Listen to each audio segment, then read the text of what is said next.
The Wayshower is basically a story of, in a movie form, basically a 90-minute story of John Roger and a character like me that is lost, the prodigal son, and needing his mentor to show his way. In the real story, John Rogers' family, they all grew up in Helper, Utah, Price, Orangeville, Huntington,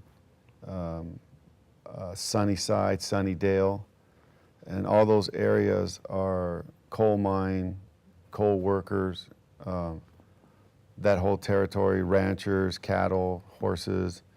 It's a very rough element area.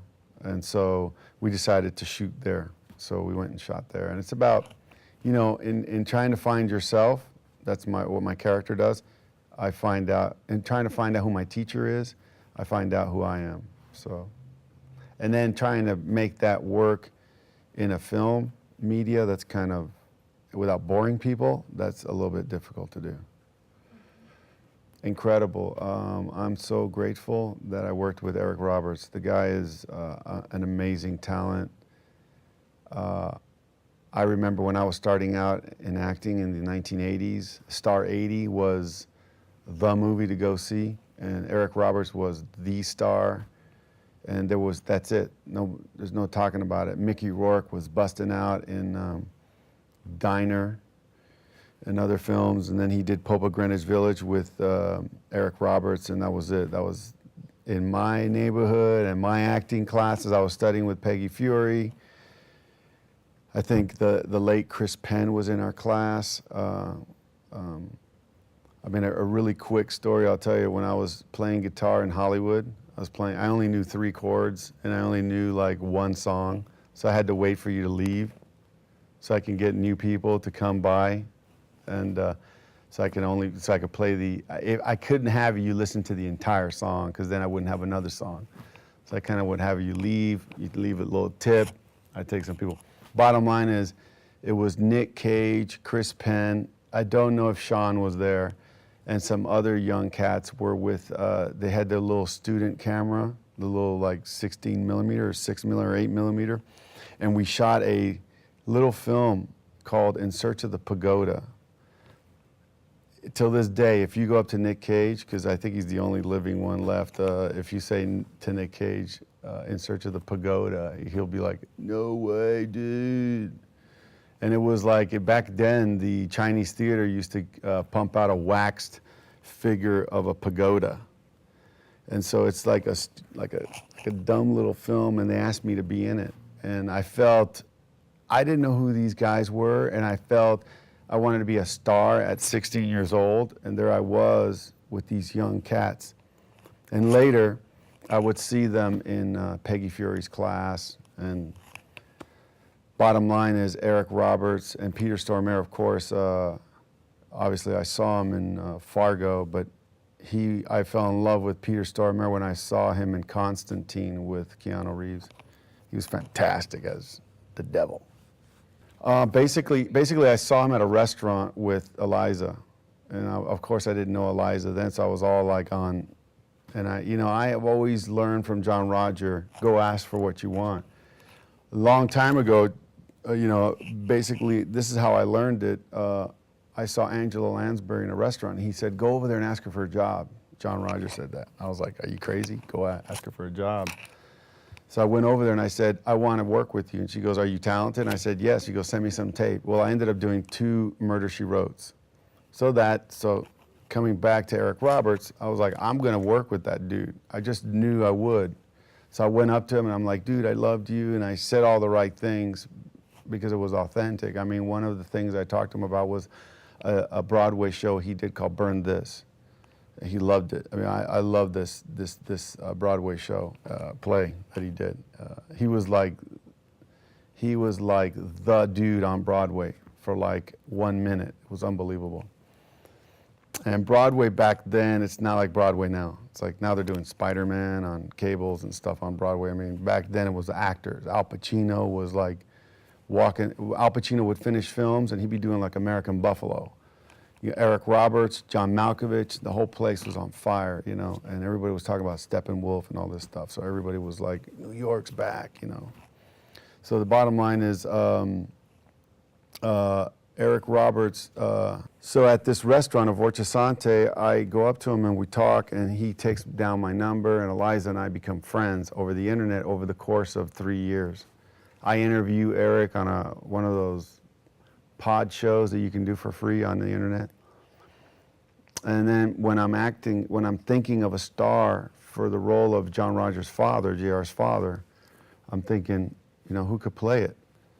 Sam Shepard, whatever, and I'm like, you know what, Sam Shepard could, I wanted Sam Shepard for something else, but I went right to Eric and I called Eliza and it was like, done, I'll do it. Then I called Peter Stormare and it's like, it's a domino effect. You know, who's in your movie? Eric Roberts. Oh, Eric's a friend, I'll do it. And that was it. So the rest is history. And Sally Kirkland's a friend, and I got Sally in it. So, but I love directing Eric Roberts. I wasn't in any of the scenes, and I can really relax and watch him as a fan and as a director. There's something beautiful about that. When you're in love with your actor and you're a fan of your actor, and I'm a director, I'm an actor first. So stepping into the director's chair is a love for my craft and learning the craft of filmmaking. But above all, I love my actors. I love actors.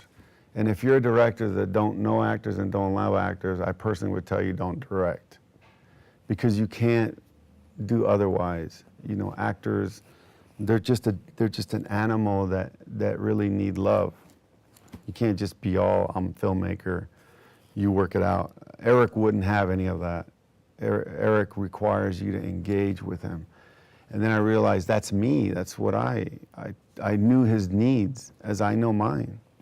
You can't do that. That's probably what Fosse, when Eric talks about that he really loved Bob Fosse, I can understand that. Bob Fosse's, I think he just loves talent and loves artists, so.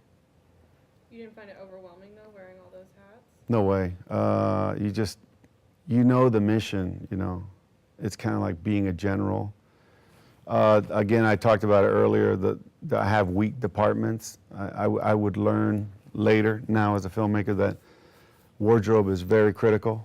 Makeup and hair, very critical. I never really cared about any of those departments. I thought, you know, camera, roll. And then you realize, you know, everything is kind of like Francis Ford Coppola. I'm kind of paraphrasing. I think I've heard him say, making a movie is like making spaghetti, you know. You got to get the cheese, make sure it's good. You got to get the pasta, boil the water, get the sauce has to simmer, put a little bit of tomato. And when it's time to put it together, you got to move. Yeah. John Roger, working with him, I felt, although he wasn't on the set and we co-directed it together, man, I felt the energy inside. Just working with John Roger, the process of filmmaking, and I'll say something very sacred. I had a dream before doing the movie that I was sitting down with Francis Ford Coppola. Before my last movie, I sat down, I was in a party with John Ford. In this one, it's Francis Ford Coppola telling me how to direct. And I do believe, and I would tell all the filmmakers out there, you know, there's going to film school, and then there's like, you know, you can actually pull on the energies of all these great creative people and ask them to teach you in the other levels, you know. I used to take books and scripts and put them underneath my pillow and go to sleep. This is what JR taught me. Wake up in the morning, you got it, you know. Do I know how to make a movie? For some reason, it's in here somewhere. Can I explain it to you? Probably not, but it's in there. It's like you just know it. Like a mother knows how to raise a child once she has the child. She just knows it.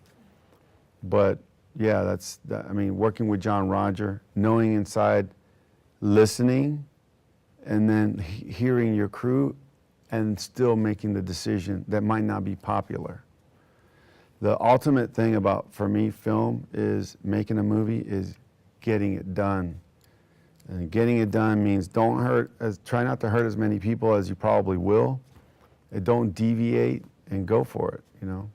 Too many times there's so much distraction, too many bosses, In our film, there's only one boss.